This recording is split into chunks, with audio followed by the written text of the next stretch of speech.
The first state that will be covered in this book is New Hampshire. The first signer that will be covered is Josiah Bartlett. He was born in 1729 and he was a physician. But he was the son of a cobbler, so he did not have formal education.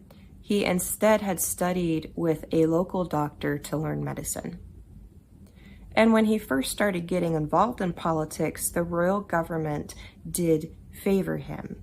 He became a member of New Hampshire's provincial assembly. He served as colonel in the militia. He was also justice of the peace. But when he began to support the cause for independence, the royal government stripped him of his titles. But that's okay.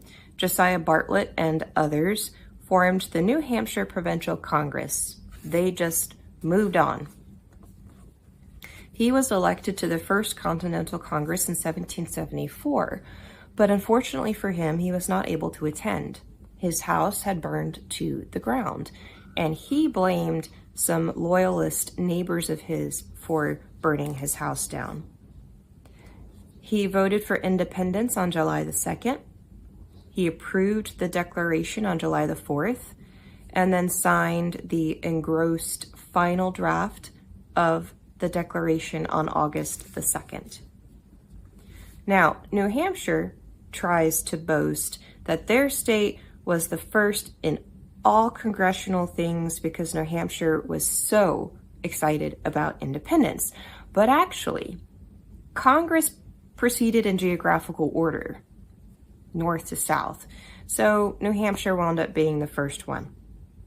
After he signed the Declaration, Josiah Bartlett gave his medical skills to the New Hampshire militia, and in 1778, when it was time for Congress to vote on the Articles of Confederation, he was there for that.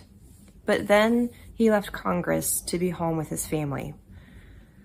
But so much for that, he wound up not being done in politics. He became Chief Justice of the New Hampshire Court of Common Pleas. Then he became Chief Justice of the Superior Court. Now, pause on him for just a moment.